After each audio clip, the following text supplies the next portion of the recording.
Hello and welcome to the Oddschecker Royal Ascot Tuesday preview. We're recording this on the Friday. It is currently 10:13 a.m. We need to get this out early because if we record it on Monday, we don't give you enough time to back all the winners that it's one other man, is going to come out with. Very, very happy to be joined today by Oddschecker's brand new racing tipster, Daryl Carter. Daryl, pretty good start for you on the Oddschecker roster. Yeah, it's been a great start. Thank you very much for the intro. Really enjoying it.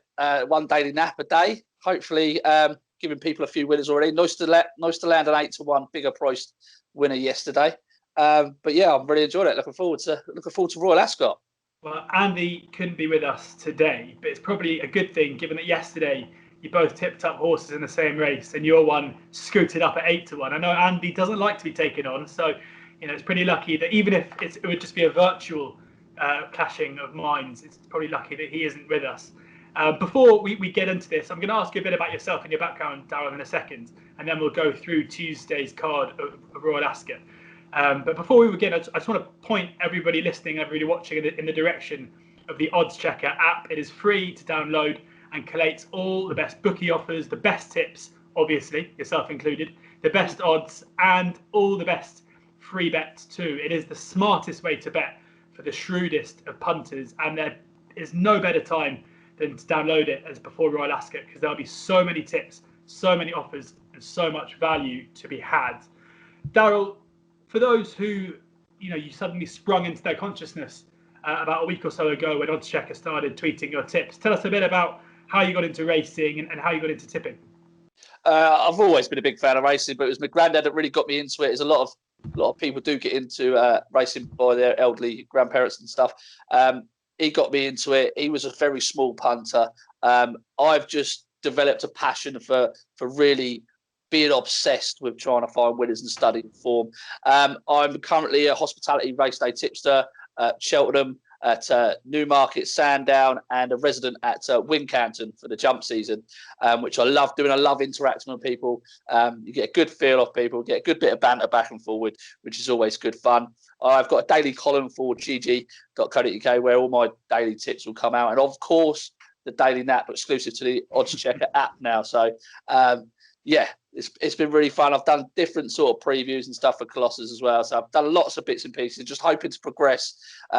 Keep being obsessed, keep working hard, and hopefully good things will happen. So, absolutely, and you touched on it there. If you're a regular reader of our columns online and you're wondering why you haven't seen any of Daryl's tips, especially the 8-1 winner yesterday, it's because you need to download the app exclusive to the app. So make sure you do so, and I'm sure there'll be plenty of naps going in at Ascot next week as well. Let's get on to the racing. It's just you and I today, Daryl, so I'm going to be leaning on you quite a lot. I think the viewers and listeners will know from previous podcasts and previous videos that it's best when I do the hosting rather than the tipping. So we'll start with the Buckingham Palace. And as I say, we're recording this on Friday. It's the first race of Royal Ascot. But at the moment, I think there are 63 entries. So quite hard to really take much of a view. If you don't have a view, that's totally fine. We can move on. But I'll quickly run through the market as it stands. We can, of course, expect it to cut up a fair bit over the weekend. But Darwick is the 8-1 favourites. All these prices are the best prices on the Oddschecker grids as it stands. Mutamasik is 9-1. Queso is all blue, so money's coming from somewhere. 10-1. Cliffs of Capri 14-1. Blue Mist 14-1, and then a whole host of horses at 16-1 and 20-1. Putting you straight on the spot here, Daryl. Anything catching your eye at this very early stage? Yeah, there is one catching my eye in here. Andy Holden actually put him up last week for his return run at Haydock over a mile. Now, I've never really thought that Brian Epstein was a strong stayer over the mile. I thought his progressive nature was going to come over 7 furlongs. That's not trying to be a dig, but I think this drop back to 7 furlongs would definitely suit Brian Epstein. This strong run, big field event. He's a big, powerful type. And I was really impressed with that comeback run, actually, at Haydock. He just needed the run in the end, it looked like. But he could have plenty more to come off a mark of 95. And I think you're really trying to look for something in this mid-90 range. Now, Brian Epstein might not get in here, but If he does, he's going to get in towards the bottom of the weights, and I think that's a great thing in these big field handicaps. He has got an entry later on in the week as well, so over a mile. You're taking a chance. I'd fancy him over 7, not so much over a mile. He's an interesting runner for Richard Hannon. There's lots of bits and pieces of form that suggest that a mark of 95 is more than workable for him. The likes of a Plum, he's had him behind at Musselburgh when he was really impressive over 7. He's now £12 higher. He's given him £4 that day. So there's lots of bits and pieces. He's unexposed. He's the type that I would like for this sort of race. Of those at the head of the market, Darrick is an interesting runner for John Gosden. He's off a mark of 104 here. Look, he will have to be a group horse to be winning this race off that sort of mark. And he could well be a group horse masquerading as a handicapper. He took care of Vitrolite at Newcastle the other day on return. Very impressive, wasn't it? That was an impressive performance. He was second in the listed race at Newcastle the time before that. Over a mile again, another horse where I think his best trip is over 7 furlongs. He's got a nice smart turn of foot. And he would be interesting. Now, there's a few Hamdan runners in here. It will be interesting to see who Jim Crowley decides to ride. So that might be worth keeping an eye on towards the head of the market. But if Brian Epstein can get in here, I'd be quite confident he would give us some each way money. I think he's around 20 to 1, best price perhaps. But he does need to get in here. Of the rest, looks okay. So it's all a bit samey for me in these handicaps. A lot of these horses will run against each other quite a few times over the season. You're trying to pinpoint, you're trying to look for something that's different, that a horse is going to perhaps improve, perhaps for the drop back to 7 furlongs, perhaps for the ground, for different sort of reasons. Queso, for me, I know you've said some money's coming for him. Couldn't have him off a higher mark than he was running in a similar race to this last year. I thought he was well held at Newcastle as well. It's hard to see him turn that form around with Darrick. But, yeah, it could be Darrick, group horse, or for me, Brian Epstein, a bit of value, about 20 to 1. Brian Epstein, 20 to 1 best price with Betfair and Paddy Power, as short as 12 to 1 elsewhere. And Darrick heads the market at the moment, 8 to 1 with William Hill. Darrick, of course, another horse that John Gosden sends to Newcastle, who you say could end up being a group horse. We know that is a dangerous combination when the great man sends his horses up there. A few have come on and done great things later on in their career. Darrick will probably have to win this to prove to be that kind of level. On now to the Queen Anne. We've got Circus Maximus is the 3 to 1 favourite as it stands, as short as 2 to 1 elsewhere. That 3 to 1 is with Bet365. Fox Chairman is 8 to 1. Duke of Hazard 10 to 1. Headman 10 to 1. Mushtashri 12 to 1 alongside Roseman and Lord North. Scardu, Marthair all 12 to 1, 14 to 1 bar here. Maybe just pointing out one master as well, as short as 8 to 1, 14 to 1 standout is with Spreadex. Daryl, what are you looking at here in the Queen Anne? I'm certainly looking to take Circus Maximus on here. I think he's far too short in the betting. Aidan O'Brien's come out recently and said that he's quite a lazy workhorse and that he might need the run. He reiterated that twice in an interview with Kevin Blake, which I thought was quite interesting. I also thought Fox Chairman had the beating of him when they met at Chester last year. Granted, he's improved since then. He's had the blinkers of pride and he has improved throughout the season. He's a dual Group 1 winner. But 3 to 1 is mighty short enough for me against some horses that are plenty open to improvement. It'll be interesting to see if they do apply the blinkers. I don't see why they wouldn't, but if they don't, that might be a red flag for Circus Maximus. But I'll be pretty confident that I've got the winner of this race between two horses. Yeah, okay. It's a big statement. I've got it between 2 horses and I've got a big one for an outside price. So Fox Chairman, very likely race, pretty underrated in my opinion. He's only had the 4 runs. He was so unlucky last year in Hampton Court behind Sangaris, just denied a run on 2 occasions and stayed on strongly. I think the drop back to a mile is definitely going to suit him. He's got a lovely turn of foot. And I think he's been kept lightly raced by design. They did say at the end of last season that he was going to train on as a 4-year-old. So coming here fresh by design for a yard that's in flying form like Andrew Boulding with a great jockey, Sylvester Sousa. I think 8 to 1's a very generous each way price for him. He's won over a straight mile at Newbury previously, so this straight mile at Ascot shouldn't be an issue. And I'm a big fan of his. Mo Hatha is another one in here.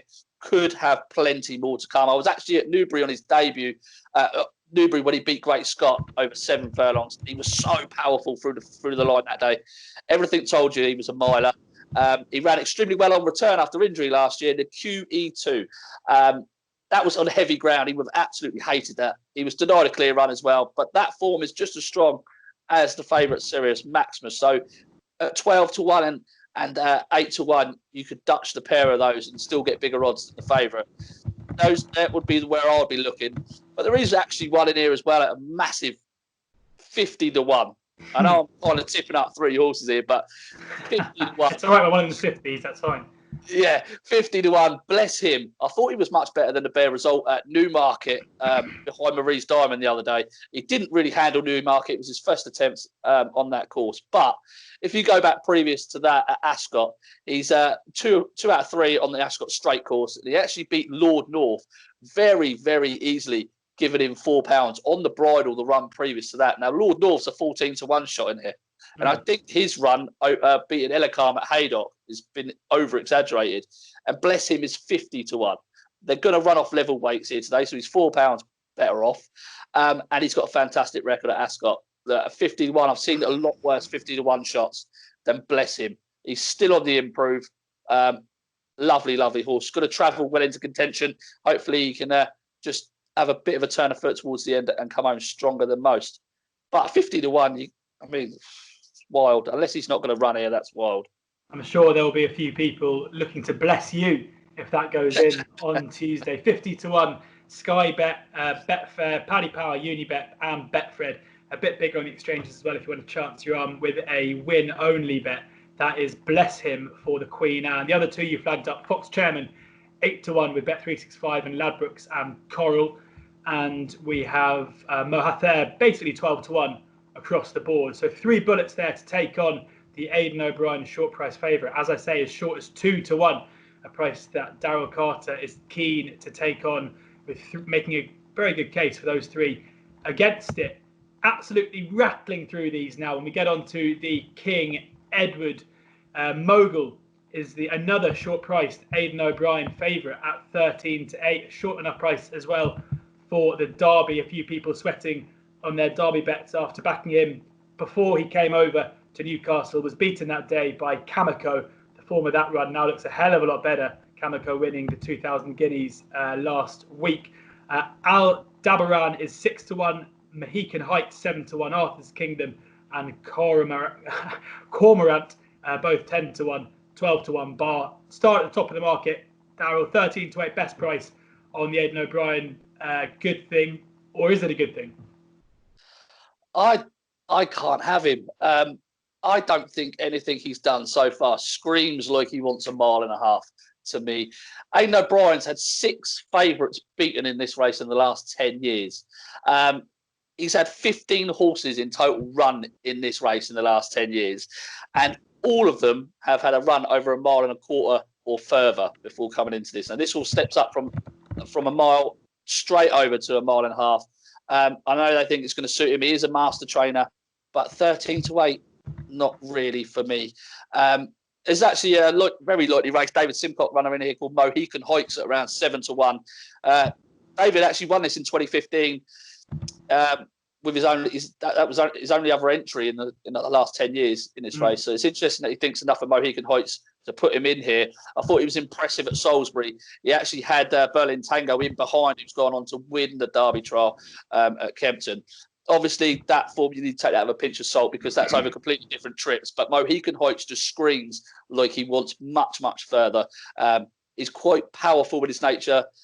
He would be my one against the field, albeit it wouldn't be an overly strong opinion in this race. But I think 7-1 each way about Mohican Heights. I think looking at the rest of the field, I don't think it's the strongest race we're going to see of the week. When you've got a horse like Mogul who is priced up, so short for this race, so short for the Derby compared to that last run, you'd think, it doesn't really, I think after that run behind Kamiko at Newcastle, he drifted out to about 33s and is now back into single figure prices in some places. Given the power of the yard, does it put you off getting against it a little bit because you probably know where that money's coming from, to be honest? Yeah, it can put you off, but you should never really believe everything you read or you hear. You can only work on the evidence that you're given in front of you. And 13-8, who's unproven at the trip, I mean, that's the type of favourite I'd like to be taking on. If he goes and scoots up by 10 lengths, then so be it. But 13 to 8, there's a lot of unknowns for 13 to 8. And then you add in the fact that 6 favourites have been beaten in this race for Aidan O'Brien in the last 10 years. Red flags start to flag up. But he could be the best horse in the race. Like I say, I've been through the race time and time again trying to find something to take him on. It's not the strongest race. If he is as good as the money says he is, then he should be winning this quite comfortably. Like Al Dabaran, he's got such a short stride length that he either wants very soft ground or he wants to drop. He doesn't want this 1.5 mile trip. You'd think Aidan would know where he was with the other Ballydor runners, of course, and then beyond that, there's not much at all there. That's going to be looking to improve for this sort of trip. So I can see why he's favourite. I wouldn't be laying my hard end on him though at 13 to 8. There you go, another favourite to take on. Mohican Heights, the 7 to 1 tip for Daryl here in the King Edwards. On now to the King's Stand. They call it Royal Ascot for a reason, and Batash is the even money favourite. I mean, I think backing Batash at even money should come with a health warning because you never really know what you're going to get. But Sceptical, maybe that's me. Sceptical is 3 to 1. Glass Slippers 7 to 1. Oxted 12 to 1. Liberty Beach 16 to 1. Equilateral 20 to 1. 33 to 1 bar. Start at the top again, I guess, Daryl. Batash, boom or bust at even money. I'm forever getting this horse wrong. If I back him, he loses. If I don't back him, he scoots home. I don't actually think Ascot's his best track. I think he saves his best for Haydock and Goodwood. He's not been the strongest finishers over the 5 furlongs in the last couple of years here at Ascot. Sceptical, could be the one mowing him down late. Look, love Batash. He's a fantastic horse. No, I can't be backing him at even money. All right. I've not got a strong opinion really in this race because outside of the top 2, you're really sort of clutching at straws, I think. Sceptical could yet be anything. Just slightly concerned me with Sceptical, though, that he's been winning so impressively over 6 furlongs and he's been winning so impressively over 5 furlongs. Whereas at this sort of level, you're bar Blue Point, you're either a 5 furlong horse or you're a 6 furlong horse. That would just be in the back of my mind. And I wasn't blown away as everybody else was. Batash is definitely the right favourite here. It's pretty much his race to lose.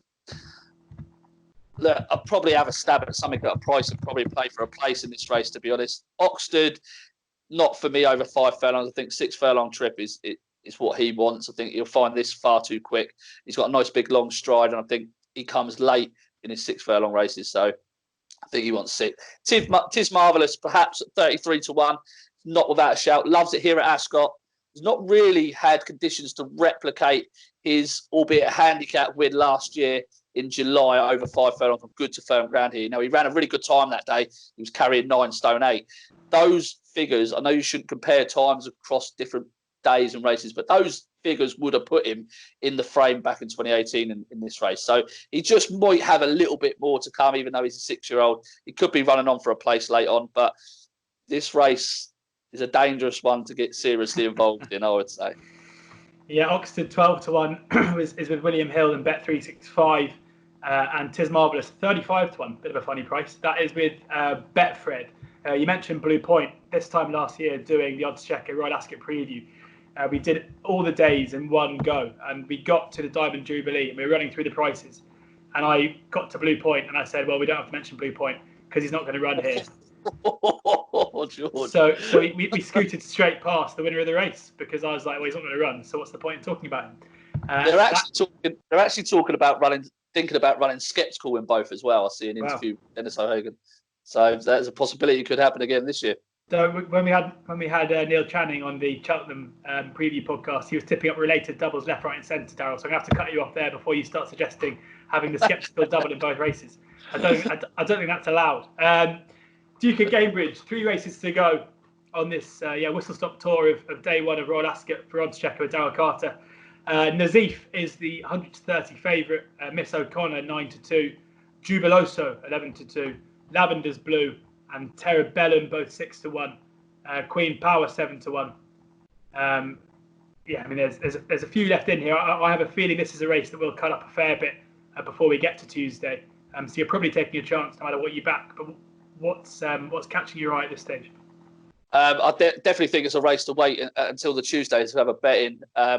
Nazif is the right favourite. It's very interesting that John Gosden has actually, all of John Gosden's hopes on day one have all had a run. He's got to run into all of them before coming here. So I think he could have a very good day on day one. And they've all run pretty well as well. So yeah, there's a lot to like about Nazif. Lot to like the way she came home at Kempton the last day, beating Bursard, albeit receiving £3, but did it cosily enough that day to suggest that she's continuing to improve. Nice horse. 10-3. Yeah, there's not much separating the top 5, 6, 7, 8 even in this market. Miss O'Connor for me is a very nice horse, but she needs soft ground to be at her best. I think it's interesting if they step Terabellum back down in trip to this, because she's quite a free going sort. I think letting her stride on, she's going to be finishing strong over a mile. But I think this is John Gosden to lose. Lavender's Blue, I expected to kick on a bit more last season. Now, she was unlucky at Newmarket when last seen. She was blocked in her run, but you weren't convinced she was really going to get there. It's a very tricky race to have an opinion on at this stage. Like you say, I think this is going to really cut up, but the market seems to have formed right, bar Miss O'Connor, who's going to have an uphill task if it's good to firm ground. If I was to give you a £10 free bet, Daryl, where would it go? And I'm not, before you get excited. So. Terabellum if they drop her back in trip. Terabellum 6-1 at the moment with Ladbrokes, Coral, Betfred. But as we say, maybe one just to wait until we get the decks in for this one, because I have a feeling a few are going to come out.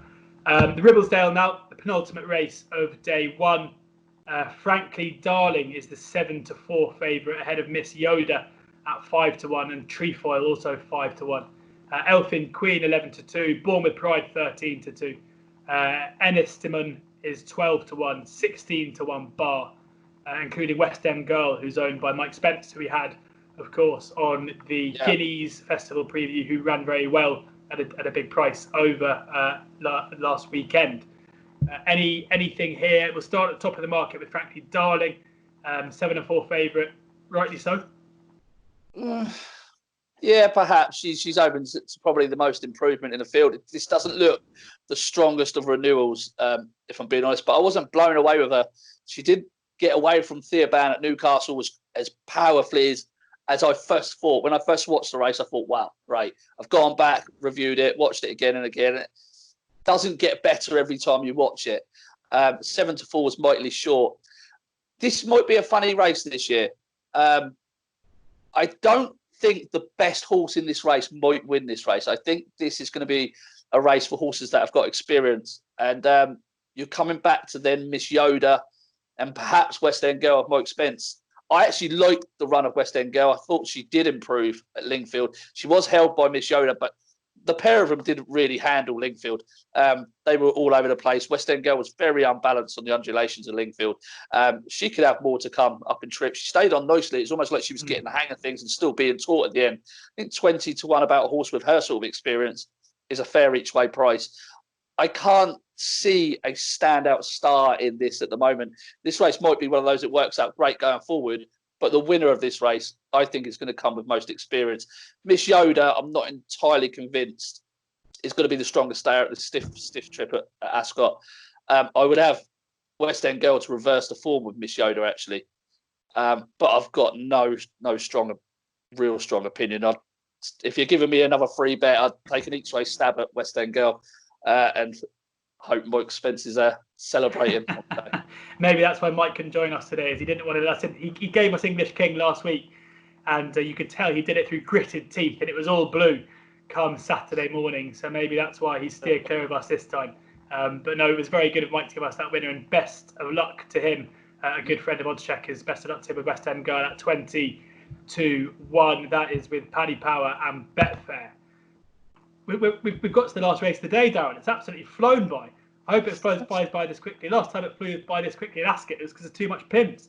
On to the Ascot Stakes, which is the last race of Tuesday. Another one that has, I think, 40-odd horses in it at the moment. So, like the Buckingham Palace, we have to be a little bit careful as to, we don't want to tip up any horses. Just it comes with the warning that horses are going to come out here. But Badana Blue is the 92 favourite with Unibet as short as 3-1 elsewhere. Moon King, the only single figure horse of Badana Blue. Moon King and True Destiny both 12-1. Diocletian is 12-1 alongside Land of Oz and Summer Moon. A bit of money for Summer Moon, 8-1 in a place. Blue Lorette 14-1. Tabawi 50 14-1. 16-1 Bar.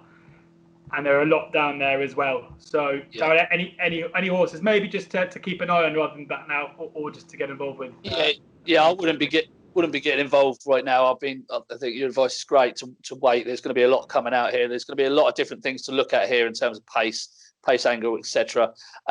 Blue Lorette is one that's definitely on my radar. I thought ran a really nice race at Haydock, just beaten about a head by Moon King. Felt that Kieran Fallon perhaps thought he had the race won on the line. Moon King, of course, battled back and just beaten by a head. But I think this trip, 2.5 miles, is definitely what Blue Lorette wants. I'd like the horse. Kieran Fallon's got a fantastic record on this horse. Takes £3 off. Is actually much better off at the weights with Land of Oz. Now, he was behind Land of Oz last year, but he's actually £12 better off with that horse, and that horse is shorter in the market. So probably couldn't have Land of Oz. But Dana Blue's very interesting, especially if you look back at that run in the Group 3 at Ascot last May, where she finished 4th behind DXB.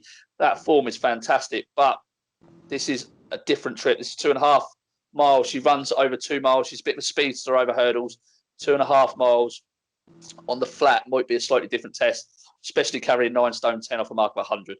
On her hurdle exploits, she would be absolutely thrown in, really, if using the rule of 45. But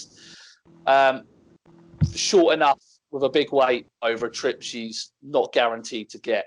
But, not a lot of this market, even if 10 of these, however many's got to come out, not a lot of these prices are going to be much different than on the day. No.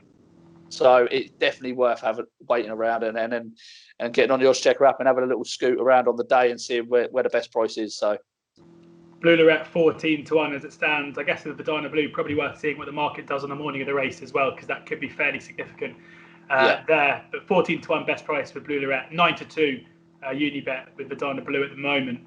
And that brings us to the end of the Tuesday of Royal Ascot. I've managed to get through the whole thing without giving a tip, which I'm delighted about, and you should be too. Daryl, what would you, what would be your nap of the day as it stands?